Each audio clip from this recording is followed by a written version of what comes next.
तो दोस्तों अभी मैं मौजूद हूँ मध्य प्रदेश में और यहाँ पे आप लोग देख सकते हो ये है असली डाकू गब्बर सिंह का घर। जी हाँ दोस्तों, तो कुछ बताइए डाकू गब्बर सिंह के बारे में। कैसे वो मतलब उन्होंने शुरुआत करी, क्यों डाकू बन गए वो तो शौक से भाई, ये तो शौक से भाई? हाँ, या लड़ाई झगड़ा उन लोगों? नहीं कोई लड़ाई फड़ाई नहीं किसी में। वो तो हमारा गांव ही है यहाँ, हमारा पूरा 50-50 कोस दूर जब कोई बच्चा रोता है तो माँ कहती है चुप हो जा बेटा वरना गब्बर आ जाएगा। जी हाँ दोस्तों, कैसे हो आप सभी लोग? उम्मीद करता हूँ बहुत अच्छे होंगे। एक बार फिर से स्वागत है हमारे चैनल अनुज क्रॉप्स पे। जी हाँ दोस्तों, बात करेंगे आज नए वीडियो के एक नए अंदाज में। तो फाइनली जैसा कि आप सभी लोगों ने ये डायलॉग आप लोगों ने बहुत सुना होगा, एक फिल्म आई थी 80s के दशक में, शोले, जिसमें किरदार आप लोगों ने देखा होगा गब्बर सिंह का। क्या आप सभी लोगों को पता है कि वो गब्बर सिंह का जो किरदार था, जो अमजद खान जी ने फिल्म शोले में अदा किया था, वो किरदार वो कहाँ से लिया गया था? जी हाँ दोस्तों, हम अभी पहुंचे हैं मध्य प्रदेश का एक डिस्ट्रिक्ट है जिसका नाम है भिंड, और भिंड डिस्ट्रिक्ट के अंदर एक गांव आता है जिसका नाम है डांग। जी हाँ दोस्तों, डांग आने के लिए आपको ज़्यादा कुछ मेहनत करनी नहीं है। गौहर रोड करके एक यहाँ पे कस्बा या सिटी का है, वो पड़ता है भिंड से करीब 40 किलोमीटर ग्वालियर की तरफ आएंगे वहाँ, और गौहर से 3 किलोमीटर दूर एक डांग जो है गाँव है। यहाँ पर जो है बहुत ही मशहूर डाकू गब्बर सिंह हुआ है, जिसकी धारणा ये है कि ये जो डाकू है, इनके जो बनने की कहानी है डाकू बनने की, वो 1955 में शुरू हुई थी। 1955 में इन्होंने 2 आदमियों का खून करके बीहड़ में कूद गए और डाकुओं के साथ रहने लगे, गैंग ज्वाइन कर लिया, और जब इनको थोड़ा थोड़ा एक्सपीरियंस हो गया, इन्होंने खुद की गैंग बना ली गब्बर सिंह जी ने। तो दोस्तों अभी हम डांग पहुँचे हैं और गब्बर सिंह जो है यहीं पे रहा करते थे, यहीं पर उनका घर अभी भी मौजूद है। और थोड़ी सी इनके बारे में मैं जानकारी देना चाहूँगा। एक तांत्रिक इनको मिले अपने ही उसी काल में, तो उन्होंने इनसे कह दिया कि आप अगर 116 लोगों के नाक और कान काट देते हो तो आपको बहुत सारी सिद्धियां प्राप्त हो जाएंगी। बहुत सारे ऐसे मतलब क्या कहते हैं, भ्रम डाल दिए उनके दिमाग पे। तो इन्होंने जो है अपनी लाइफ में 116 लोगों के नाक कान भी काटे, कई लोगों की हत्याएं भी करी, और अंत में फिर जो है इनका इनकाउंटर भी हो गया। वो जगह भी इनकाउंटर की यहीं पर है और इनकी समाधि भी यहीं पे बनी हुई है, जिससे मैं आपको रूबरू जरूर कराऊंगा। वो जगह, वो समाधि भी दिखाऊंगा जहाँ पे इनका इनकाउंटर हुआ, और वहीं पे उनकी समाधि बना दी गई। अभी हम उनके घर के बिल्कुल पास में खड़े हुए हैं। और उस समय बता दें 1955 में जब ये बने थे, डाकू बागी बने थे, उस टाइम पे पंडित जवाहरलाल नेहरू की सरकार हुआ करती थी, और काफ़ी इन्होंने उनको तंग भी किया, और जिसके बाद फिर इनकाउंटर हुआ। लेकिन एक गब्बर सिंह का जो किरदार है फिल्म शोले में, वो इसी गब्बर सिंह से जो है रिलेटेड लिया गया था। पहले शोले फिल्म की शूटिंग भी यहीं बीहड़ों में होनी थी, चंबल के, पर रमेश सिप्पी ने उस समय यहाँ पे शूटिंग करना उचित नहीं समझा, क्योंकि उस समय बहुत सारी जो है यहाँ पे डाकुओं की गैंग सक्रिय थी। तो जब एक कोई डाकू उस समय इनकाउंटर में मारा जाता था, दूसरे डाकुओं में जो है हड़कंप मच जाता था और कुछ अनहोनी होने का चांस रहता था। उसी वजह से शोले फिल्म की शूटिंग यहाँ ना होके साउथ में हुई है, मतलब रामनगरम में हुई थी। तो चलिए दोस्तों, वीडियो को स्टार्ट करते हैं और दिखाते हैं असली गब्बर सिंह का घर। इसके अंदर ट्रैक्टर खड़ा हुआ है, खेतीबाड़ी होती है यहाँ पे, और वो अंकल यहाँ पे देखिए मौजूद हैं। अभी थोड़ा सा अंदर भी चलेंगे और अंदर पास से भी इसको दिखाने की पूरी आपको कोशिश करेंगे। ये जो यहाँ पे देखिए इस तरीके जो पत्थर है, इनसे दीवारें और घर भी पहले बना लिए जाते थे। ये देखिए नीचे जो दीवार आप लोग को दिख रही है, पत्थरों को रख के जोड़ी गई है ना। करके चले अंदर, कोई दिक्कत? चले अंदर यार। ये देखिए यहाँ पे जानवरों के चारा के लिए चन्नी कहते हैं अपने यहाँ पे, जानवर बनते हैं खेती करने के संसाधन। और यहाँ पे देखिए कितना अच्छा जुगाड़ बनाया हुआ है, पत्थर के ऊपर बढ़िया रख के चारपाई, ऊपर डंडे, शायद मच्छरदानी या पंखा उंखा लगा लेते होंगे। अच्छा सोने का तरीका है। खेती बाड़ी नहीं होती भाई यहाँ पे, हमें लग रहा है होती, थोड़ी बहुत होती है। ये जो हरा भरा दिख रहा है खेत, वो इनका ही खेत है। यहाँ पे देखिए ये मुख्य गेट है। अब बताओ भाई, कभी डाकू गब्बर सिंह यहाँ पर रहे हैं उस समय तो उनके नाम से ही मतलब लोग कांपते थे, क्योंकि ऐसा कहा जाता है उस टाइम पे ये लोगों के नाक कान काट लिया करते थे। और जब से उन्होंने कुछ हत्याएं करी, ज़मीनी विवाद की वजह से वो डाकू बने। पहले ऐसा ही होता था यहाँ पे, मतलब ज़मीनें अभी भी, जब मैं पान सिंह तोमर के घर गया था तो यहाँ पर अभी भी ऐसा है सिस्टम कि ज़मीनें किसी की कन्फर्म नहीं है कि कौन सी किसकी है।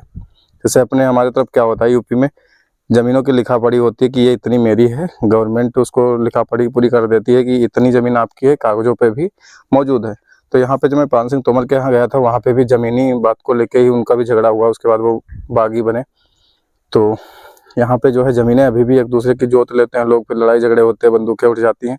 उस टाइम पे भी कुछ ऐसा हुआ करता था। तो ये गब्बर सिंह का ये घर है, इनकी भी लड़ाई हुई, उन्होंने 2 लोगों की हत्या करके चंबल कूद गए और बागी बन गए, डाकू बन गए। उसके बाद फिर उन्होंने कई गैंगों के साथ मिलकर काम किया। फिर उसके बाद जब उनको खुद का एक्सपीरियंस हो गया तो खुद फिर उन्होंने अपना गैंग बनाया और करीब 80 लोगों का उनका गैंग था, जो कि फिर एक एनकाउंटर में मारा गया। काफ़ी उस समय की जो सरकार थी पंडित जवाहरलाल नेहरू की, उनको भी बहुत तंग किया। यहाँ पे देखिए ये दीवार है, अभी मैं इसके अंदर आ चुका हूँ और ये वही पुराना घर है डाकू गब्बर सिंह का, जो कि फिल्म शोले में भी दिखाया गया है उनका किरदार। और कई डायलॉग जो है वो उन्हीं के रियल लाइफ से भी लिए गए हैं। कुछ उनके जैसे दिखता भी था, वो जो अमजद खान का जो लुक बनाया गया वो कुछ उसी तरीके से बनाया गया भी है। और उस टाइम पे ये देखिए क्या मतलब जो गब्बर सिंह की थी वो एक अलग ही दहशत हुआ करती थी। चंबल यहाँ से जो मेन चंबल है वो ज़्यादा दूर नहीं है, और जो चंबल का इलाका है वो यहाँ से ही स्टार्ट, भिंड से ही स्टार्ट हो जाता है। फिर उधर मुरैना, उधर धौलपुर, यानी कि राजस्थान, मध्य प्रदेश और यूपी का जो है ये समझो बीच का तीनों स्टेट जो है यहाँ जुड़े हुए हैं। तो यूपी की पुलिस, राजस्थान की पुलिस और मध्य प्रदेश की पुलिस उस समय काफ़ी परेशान रहती थी इन डाकुओं से, क्योंकि जितने भी डाकू हुए हैं वो ज़्यादातर उनका जो ठिकाना है वो चंबल ही हुआ करता था, जिनमें से एक डाकू गब्बर सिंह थे, जो कि उनका ये अभी भी पुराना ही वाला ही घर है। यहाँ पे देखिए एक बोर्ड लगा हुआ है, यहाँ पे देखिए बहुत काफ़ी पुराना है, उसी टाइम का ये है। और अभी तो ये इधर से देखिए टूटने भी लगा है। तो दोस्तों फाइनली अभी मौजूद हैं डाकू गब्बर सिंह के घर पे, और यहाँ पे हमें अंकल जी मिले हैं जो कि यहीं पे अभी मौजूद हैं और यहाँ पे रह रहे हैं उसी घर में जहाँ पे कभी जो है गबरा जिन्हें कहा जाता था, डाकू गब्बर सिंह। यहीं से निकल कर वो बागी बने, चंबल गए और फिर उनका इनकाउंटर हुआ। काफ़ी उनकी जो है ज़िंदगी है ना वो मुश्किलों से गुजरी। तो नमस्कार अंकल जी, क्या नाम है आपका?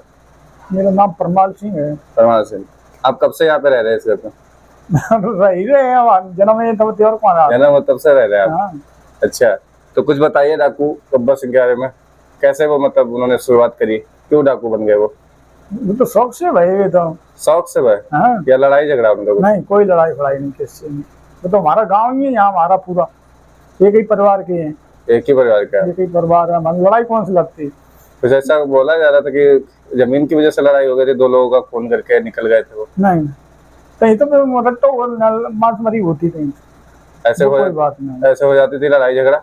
कब जमीन जायदाद होती तो झगड़ा नहीं होते कौन सा? एक को बात तो शौक से भाई लड़ाई में, तो हम यहाँ लेते हैं, फिर लड़ाई होती थी। खून तो किया उन्होंने ना, हत्याएं तो की उन्होंने ना? नहीं, कोई बात नहीं। खून खराब नहीं किया? वो तो मैंने के मामा है सुकांड में, वहाँ कल्याण बाग ही हो, मैंने के माजे देख का सुकांड है चंबल कुआरी की बेड़ में। भाई साहब से फरार भाई ये तो शौक से फरार हुए? अच्छा, उन्होंने तो खुद का भी गैंग बना लिया था ना? हाँ, खुद की फिर बाद में बनाई। बाद में बनाई, पहले कुछ कल्याण सिंह के साथ में रहे थे, अपनी अलग से बना, फिर विद्वान अलग से बनाई, फिर उनसे सीख साख लिया, उसके बाद अपनी अलग से। अच्छा, ऐसा उनके बारे में कहा जाता है कि वो नाक कान काट लिया करते थे लोगों के। किसी के तांत्रिक से भेंट हो गई थी उनकी। हाँ। तो तांत्रिक ने बोला कि ऐसा करो तो कुछ सिद्धियां प्राप्त हो जाएगी आपको। नाक कान काट रहे, एक से रत्नागढ़ी माता चढ़ाया। कौन सा मंदिर है? रत्नागढ़ी माता। कहाँ पे? इधर डांग में है। डांग में? हाँ। अच्छा, वहाँ पे बताया उनको कि वहाँ पे चढ़ाया करो। हाँ। तो सच में काटे? काटे ही अबे वो नगटा आता है नहीं। हाँ, अभी काटा है कुछ। हाँ। ऐसा कुछ अबे वो नगटा एक से एक काटी 116 करीब ऐसा। हाँ, लिखा है ऐसे, 11 होंगे 16 होंगे ऐसे। अच्छा, उनका इनकाउंटर कब हुआ था, कुछ याद है आपको? कौन से सन में हुआ? होंगी भी 50-55 साल में। 55 में तो वो बन गए थे बागी, 1955 में जवाहरलाल खत्म भाई। कितने साल तक किया है उसके बाद इनकाउंटर हुआ? कल 10 साल है। 10 साल कम से कम कर लिया है बीड़ों में।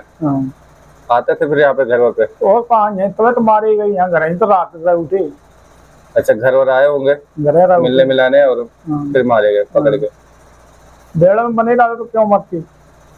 बेड़ में पुलिस जाती नहीं थी, यहाँ आए होंगे, यहाँ से भागा गोली में। भैया बंधन से मिले, यहाँ रहे थे, पुलिस यहाँ सड़क है तो बगल में सड़क है, बगल में तो मार रहा है इधर। उस समय जवाहरलाल नेहरू की शायद सरकार थी जब वो बने थे बागी। तो जगह कितनी दूर है यहाँ से जहाँ पे उनका वो बना समाधि? वहाँ पे जाते हैं लोग अभी कि नहीं? जात तो है, आता थोड़ी दूरी दोपहर ये नहीं, थोड़ी दूरी ये सड़क है नहीं, बस सही पार लगी बगल में, नहीं ताल हो बीच में।